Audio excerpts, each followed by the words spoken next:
오늘 들려드릴 이야기가 여러분에게 작은 도움이 되었으면 합니다. 여기는 황혼의 사색입니다. 혹시 이런 경험 있으신가요? 마음에서 우러나와 건넨 말인데 상대방의 표정이 순식간에 굳어지는 순간 말입니다. 자녀에게, 배우자에게, 혹은 가까운 지인에게 정말 도움이 되라고 꺼낸 한마디가 오히려 벽을 만들어버린 그 순간을요. 엄마, 그만 좀 하세요라는 한마디에 가슴이 철렁 내려앉았던 적, 또 시작이네라는 표정에 말을 삼켜야 했던 적 말입니다. 그런 순간이 반복되다 보면 어느새 우리는 조심스러워집니다. 말을 아끼게 되고 표현을 줄이게 되고 결국엔 마음속에 담아두기만 하게 됩니다. 분명 좋은 뜻으로 시작한 말이었는데 왜 이렇게 되었을까 싶어 서운하기도 하고 때로는 허탈하기도 합니다. 내가 뭘 잘못했나, 내 말투가 문제였나, 아니면 그냥 내가 하는 말이라서 듣기 싫은 건가 하는 생각에 마음 한구석이 무거워집니다. 그런데 말입니다. 한번 생각해 보시면 문제의 원인이 조언의 내용 자체가 아닐 수도 있습니다. 우리가 전하려는 그 말의 진심이나 가치가 부족해서가 아니라 그 말을 꺼내는 방식, 그 말을 시작하는 첫 문장이 문제였을 수 있다는 것이죠. 같은 내용이라도 어떻게 시작하느냐에 따라 듣는 사람의 마음이 열리기도 하고 닫히기도 합니다. 누군가는 같은 말을 했는데도 고마워요, 생각해 볼게요 라는 대답을 듣고 누군가는 알았어요, 됐어요 라는 차가운 반응을 받습니다. 그 차이가 어디서 오는 걸까요? 말하는 사람의 경험이나 지혜의 차이일까요? 아닙니다. 대부분의 경우 그건 말을 꺼내는 첫 순간의 작은 차이에서 비롯됩니다. 오늘 이 시간에는 조언이 잔소리로 들리지 않게 만드는 말의 시작법에 대해 이야기를 나눠보려고 합니다. 어떤 첫 문장이 상대방의 마음을 열고 어떤 표현이 오히려 문을 닫게 만드는지 그 미묘한 차이를 함께 살펴보려고 합니다. 혹시 이미 관계가 어색해지셨나요? 말이 통하지 않아 한동안 거리를 두고 계신가요? 괜찮습니다. 말이라는 건 언제든 다시 고칠 수 있고 관계라는 건 언제든 회복될 수 있습니다. 중요한 건 포기하지 않는 마음과 조금 다르게 시도해 보려는 용기입니다. 그럼 이제부터 구체적인 표현과 이야기를 하나씩 풀어가 보겠습니다. 미리 구독과 좋아요 눌러두시면 새로운 이야기를 놓치지 않고 보실 수 있습니다. 먼저 대화를 부드럽게 시작하는 황금 첫 문장 5가지를 소개해 드리겠습니다. 첫 번째, 내 생각이 틀릴 수도 있는데. 어느 주말 오후였습니다. 한 어머니가 아들과 함께 식탁에 앉아 있었습니다. 아들은 최근 직장을 옮길까 고민 중이었고 어머니는 그 이야기를 듣고 있었습니다. 솔직히 어머니 눈에는 지금 직장이 나쁘지 않아 보였습니다. 안정적이고 복지도 괜찮고 무엇보다 집에서 가까웠으니까요. 새로운 직장은 조건이 조금 더 좋을지 몰라도 출퇴근 시간이 2배는 늘어날 것 같았습니다. 예전 같았으면 어머니는 이렇게 말했을지 모릅니다. 지금 직장도 충분히 좋은데 왜 굳이 옮기려고 해? 멀어지면 힘들어. 그런데 이번에는 달랐습니다. 어머니는 잠시 숨을 고르고 이렇게 말문을 열었습니다. 내 생각이 틀릴 수도 있는데 엄마가 보기엔 지금 직장도 나름 괜찮은 것 같더라. 물론 내가 더 잘 알겠지만. 그 한마디가 분위기를 바꿔놓았습니다. 아들은 방어적으로 변하지 않았습니다. 오히려 고개를 끄덕이며 맞아요, 지금도 나쁘진 않아요 라고 대답했습니다. 그리고 자기가 왜 옮기고 싶은지, 어떤 점이 마음에 걸리는지를 차분히 이야기하기 시작했습니다. 어머니는 그 이야기를 듣고 나서야 아들의 마음을 조금 더 이해할 수 있었습니다. 심리학자들은 이런 현상을 인지적 겸손이라고 부릅니다. 자신의 생각이 절대적이지 않을 수 있다는 걸 인정하는 태도를 말하지요. 1990년대 후반 스탠퍼드 대학의 연구팀은 수백 쌍의 부모 마이너스 자녀 대화를 분석했습니다. 그 결과 흥미로운 사실이 드러났습니다. 부모가 자신의 의견을 절대적인 진리처럼 전달할 때보다 내 생각엔, 내가 보기엔 같은 표현을 사용할 때 자녀들이 실제로 그 조언을 따를 확률이 3배 이상 높았다는 것입니다. 왜 그럴까요? 사람은 누구나 자기 생각과 판단을 존중받고 싶어 합니다. 특히 성인이 된 자녀나 오랜 시간 함께 해온 배우자는 더욱 그렇습니다. 누군가 이게 맞아, 이렇게 해라고 단정적으로 말하면 그 순간 우리 안에서는 본능적인 저항이 일어납니다. 설령 그 말이 맞다 해도 마음이 먼저 다쳐버립니다. 반대로 내 생각이 틀릴 수도 있는데 라고 시작하면 듣는 사람은 안전함을 느낍니다. 자기 생각이 무시당하지 않을 거라는 확신이 생기는 것이죠. 독일의 철학자 한스 게오르크 가다머는 이런 말을 남겼습니다. 진정한 대화는 내가 옳다는 것을 증명하려는 시도가 아니라 함께 진리를 찾아가는 여정이다. 이 문장을 곱씹어보면 조언이라는 것의 본질이 보입니다. 우리가 누군가에게 조언을 할 때 정말로 원하는 건 상대방이 더 나은 선택을 하는 것이지 내가 옳다는 걸 증명하는 게 아니지 않습니까? 내 생각이 틀릴 수도 있는데 라는 말은 결국 상대방에게 이렇게 말하는 것과 같습니다. 나는 내 판단을 존중해. 내가 보기엔 이렇게 보이지만 내가 보는 게 더 정확할 수도 있어. 그 한마디가 관계에 여유를 만들어줍니다. 틀릴 수도 있다는 여지를 남겨두는 순간 듣는 사람도 마음을 여는 여유를 가질 수 있게 됩니다. 두 번째, 혹시 이런 쪽으로는 생각해 본 적 있어? 한 남편이 아내에게 새로운 취미 생활을 권하고 싶었습니다. 아내는 요즘 무기력해 보였고 집안에만 있는 시간이 많아졌습니다. 남편은 아내가 예전에 그림 그리기를 좋아했던 걸 기억했습니다. 문화센터에서 수채화 강좌를 한다는 걸 알게 된 남편은 아내에게 이렇게 말했습니다. 당신 옛날에 그림 좋아했잖아. 문화센터에서 수채화 배우는 거 어때? 집에만 있지 말고. 아내는 시큰둥한 반응을 보였습니다. 요즘 그럴 기분 아니야. 피곤해. 남편은 속으로 답답했습니다. 좋은 의도로 한 말인데 왜 이렇게 받아들일까 싶었습니다. 며칠 후 남편은 다시 한번 시도했습니다. 이번엔 조금 다른 방식으로요. 여보, 혹시 이런 쪽으로는 생각해 본 적 있어? 요즘 뭔가 마음이 좀 무거워 보여서 예전에 그림 그릴 때 당신 표정이 참 좋았거든. 혹시 그런 걸 다시 해보면 어떨까 싶어서. 이번엔 아내의 반응이 달랐습니다. 잠시 생각하더니 그림 진짜 오래됐네. 요즘엔 생각도 안 해봤어라고 말했습니다. 그리고 며칠 뒤 아내 스스로 문화센터 프로그램을 알아보더니 수채화가 아닌 도예 수업을 신청했습니다. 남편이 제안한 것과는 조금 달랐지만 중요한 건 아내가 스스로 선택했다는 것이었습니다. 캘리포니아 대학의 심리학 연구팀은 설득과 관련된 흥미로운 실험을 진행했습니다. 같은 제안을 두 가지 방식으로 전달했을 때 사람들의 반응이 어떻게 달라지는지를 관찰한 것이죠. 첫 번째 그룹에게는 이렇게 하는 게 좋아요라고 직접적으로 말했고, 두 번째 그룹에게는 이런 방향으로 생각해 본 적 있으세요? 라고 질문 형식으로 제안했습니다. 결과는 놀라웠습니다. 질문 형식으로 제안받은 그룹이 실제로 그 제안을 받아들이고 행동으로 옮길 확률이 2배 가까이 높았습니다. 왜 이런 차이가 생길까요? 인간의 뇌는 명령이나 지시를 받으면 본능적으로 저항하도록 설계되어 있습니다. 이건 생존 본능과도 관련이 있습니다. 누군가 우리에게 이렇게 해라고 말하면 우리 뇌는 그것을 위협으로 인식하기도 합니다. 자율성을 침해받는다고 느끼는 것이죠. 반면 이런 쪽으로 생각해 본 적 있어? 라는 질문은 선택권을 주는 표현입니다. 듣는 사람에게 생각할 공간을 주고 스스로 판단할 여지를 남겨둡니다. 중국 고대 사상가 노자는 이런 말을 했습니다. 강요하지 않는 것이야말로 가장 강력한 영향력이다. 이 말이 여기에 딱 들어맞는 것 같습니다. 우리가 누군가를 정말로 돕고 싶다면 답을 직접 주는 것보다 질문을 던져주는 게 더 나을 때가 많습니다. 질문은 상대방 스스로 생각하게 만들고 그 생각은 결국 그 사람 자신의 것이 되니까요. 혹시 이런 쪽으로는 생각해 본 적 있어? 라는 말은 상대방을 존중한다는 신호입니다. 나는 답을 강요하지 않겠다는 약속이고 내가 스스로 선택할 수 있다는 믿음의 표현입니다. 그 한마디가 관계를 편안하게 만들고 조언을 부담이 아닌 선물로 만들어줍니다. 세 번째, 내가 걱정이 돼서 하는 말이야. 한 아버지가 있었습니다.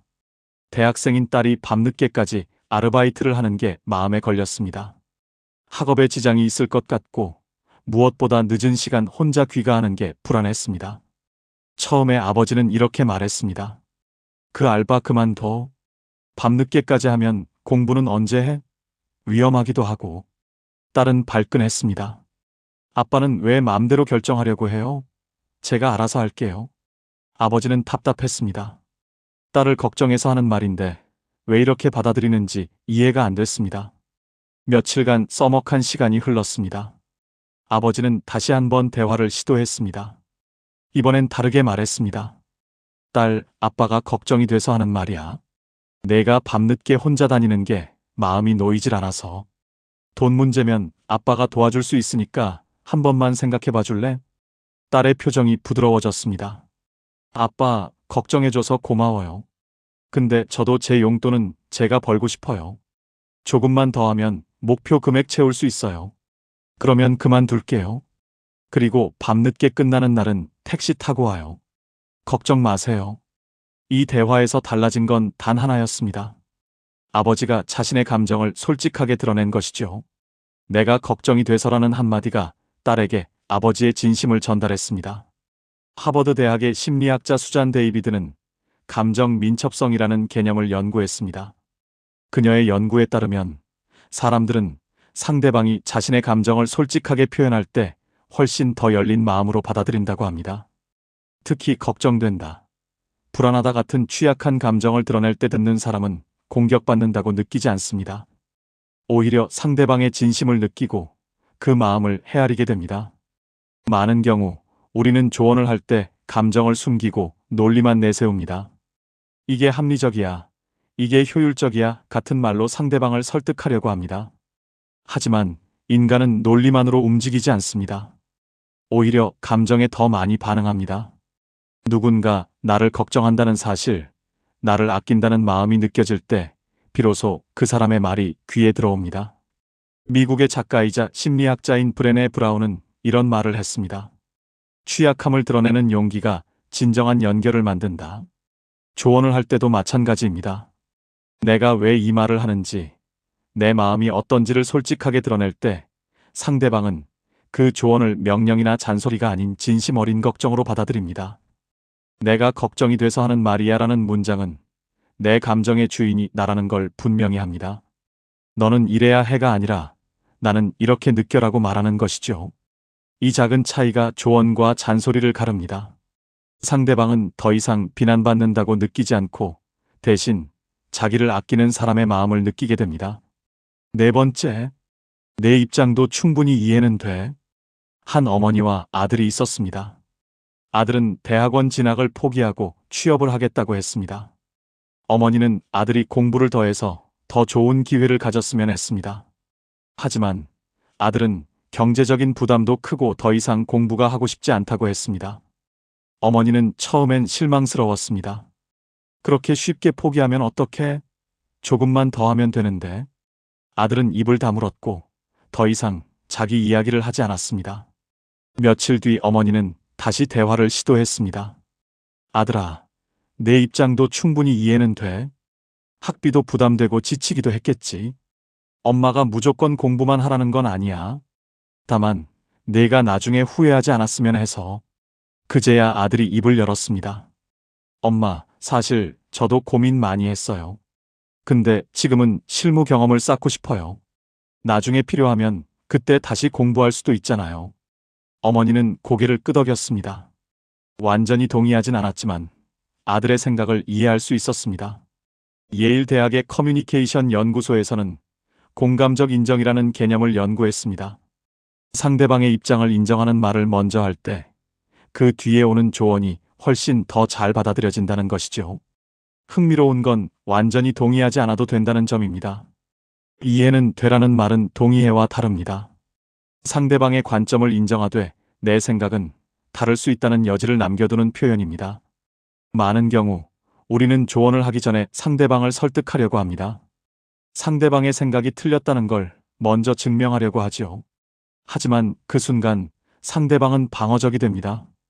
자기 생각을 지키기 위해 더 강하게 주장하게 됩니다. 반대로 내 입장도 이해는 되라고 먼저 말하면 상대방은 안심합니다. 자기 생각이 완전히 부정당하지 않는다는 걸 느끼니까요. 칼 로저스라는 심리학자는 이런 말을 남겼습니다. 사람은 자신이 이해받았다고 느낄 때 비로소 변화할 준비가 된다. 조언도 결국은 변화를 위한 제안입니다. 그런데 변화는 강요로 일어나지 않습니다. 상대방이 스스로 준비가 되었을 때, 마음이 열렸을 때 일어납니다. 그 마음을 여는 열쇠가 바로 내 입장도 이해는 되라는 한마디입니다. 이 문장은 상대방에게 안전을 줍니다. 내 생각이 존중받고 있다는 느낌, 나를 이해하려고 노력하는 사람이 있다는 느낌이 들 때 비로소 다른 관점을 받아들일 여유가 생깁니다. 조언이 통하려면 먼저 마음이 통해야 합니다. 내 입장도 이해는 되는 그 마음을 잇는 다리 같은 문장입니다. 5번째, 결정은 내가 하는 거고 참고만 해. 한 부부가 있었습니다. 아내가 새 차를 사려고 했는데 남편이 보기엔 지금 차도 충분했습니다. 경제적으로도 여유가 있는 상황은 아니었고요. 남편은 아내를 설득하고 싶었습니다. 처음엔 이렇게 말했습니다. 지금 차 바꿀 때가 아니야. 돈도 아껴야 하고 지금 차도 멀쩡한데 왜 바꾸려고 해? 아내는 화가 났습니다. 당신이 결정할 일이 아니잖아요. 제 돈으로 사는 건데. 대화는 언쟁이 되었고 며칠간 냉전이 이어졌습니다. 남편은 생각을 정리했습니다. 그리고 다시 한번 이야기를 꺼냈습니다. 여보, 내 생각을 말하는 거니까 참고만 해. 결정은 당신이 하는 거고. 내가 보기엔 지금 차 바꾸는 것보다 그 돈을 다른 데 쓰는 게 나을 것 같아. 우리 집 보수도 해야 하고 애들 교육비도 계속 들어가잖아. 물론 당신이 어떻게 생각하는지는 모르겠지만 아내의 태도가 달라졌습니다. 그래요. 당신 말도 일리는 있네요. 근데 제 차는 정말 오래돼서 수리비가 계속 나가요. 한번 생각해 볼게요. 며칠 뒤 아내는 신차 대신 중고차를 알아보기 시작했습니다. 남편이 원하던 결과와 정확히 같진 않았지만 서로의 입장을 존중하면서 합의점을 찾아간 것입니다. 프린스턴 대학의 행동경제학 연구팀은 선택 아키텍처라는 개념을 연구했습니다. 사람들에게 선택권을 주되 좋은 선택을 할 수 있도록 환경을 설계하는 것이죠. 연구 결과 사람들은 자신에게 최종 결정권이 있다고 느낄 때 오히려 더 신중하게 선택하고 타인의 조언을 진지하게 고려한다고 합니다.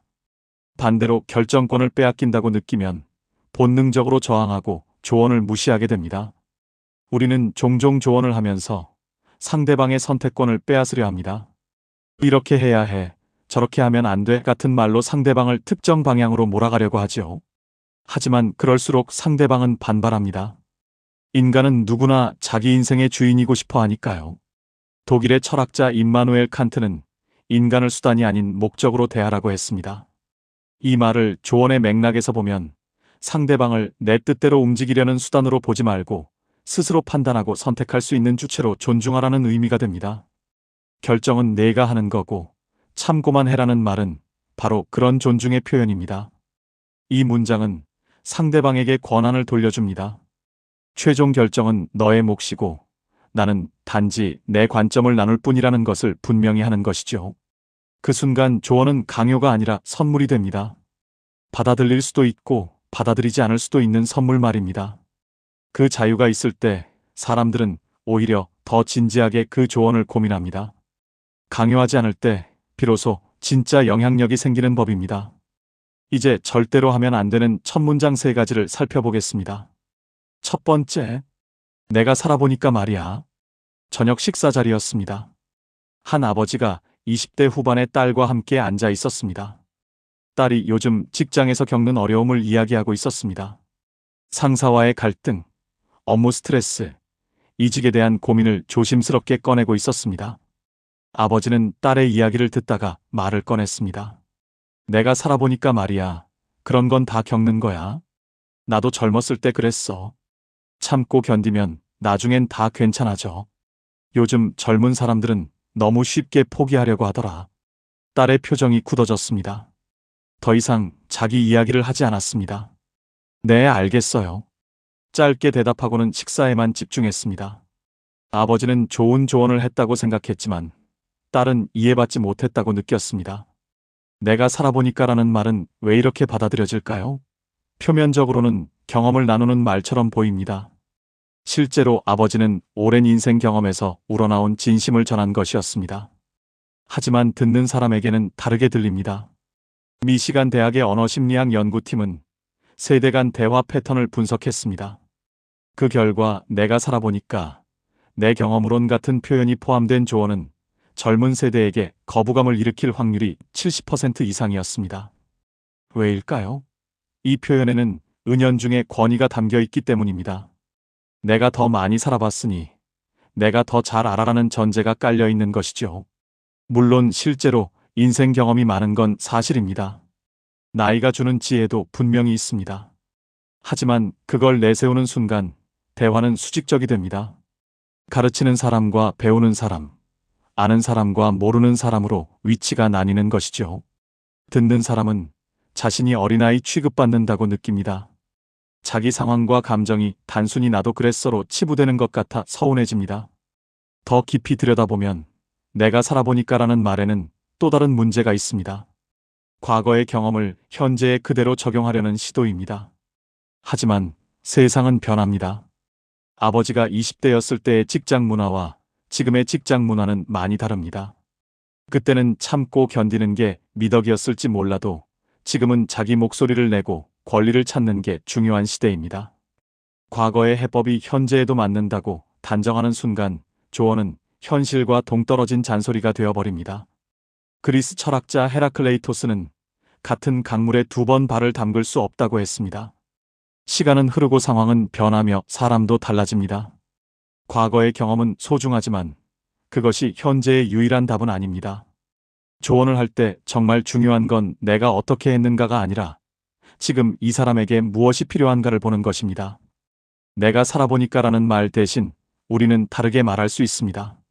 나도 비슷한 경험이 있긴 한데 내 상황은 또 다르겠지라든가 내 경우엔 이랬는데 도움이 될지 모르겠다처럼요.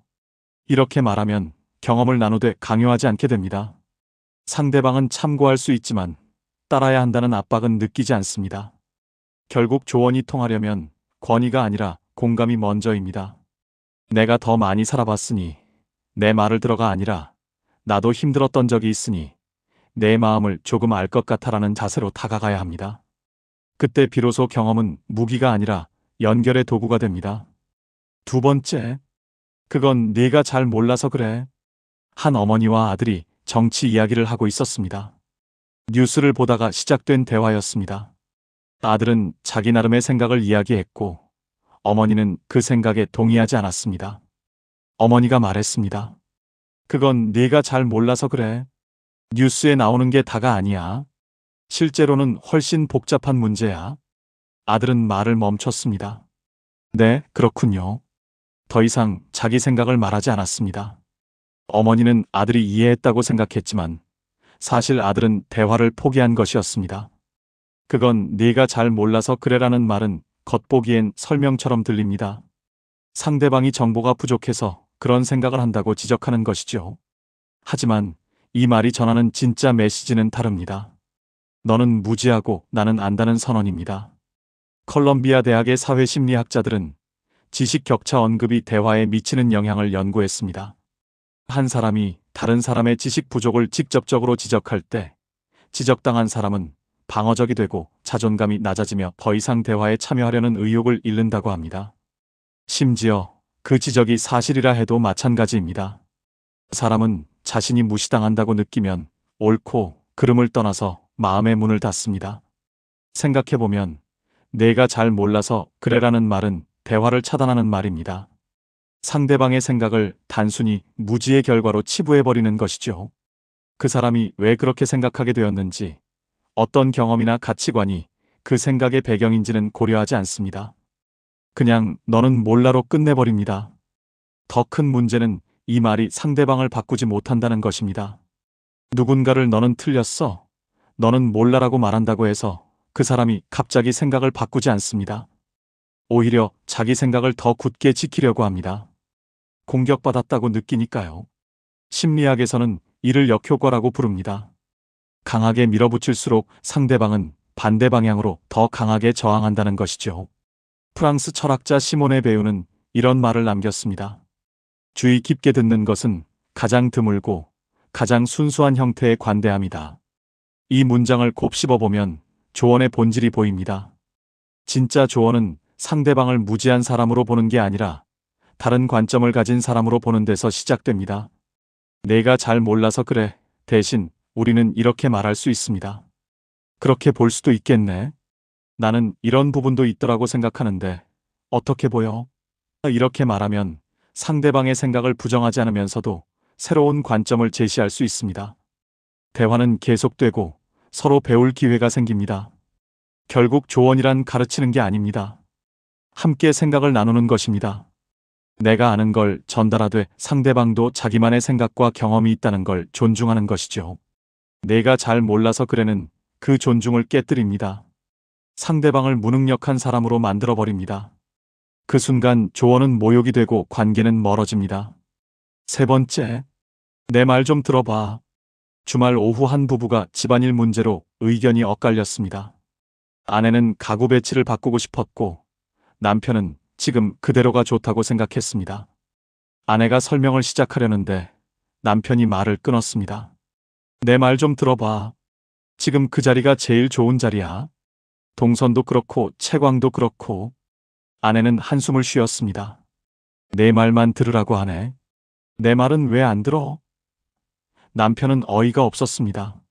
내가 언제 안 들었어? 내 생각을 말하는 건데. 대화는 논쟁이 되었고 결국 가구 배치 이야기는 흐지부지 끝났습니다.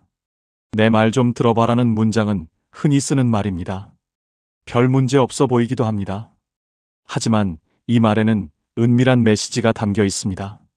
내 말은 됐고 이제 내 말을 들어라는 것이죠.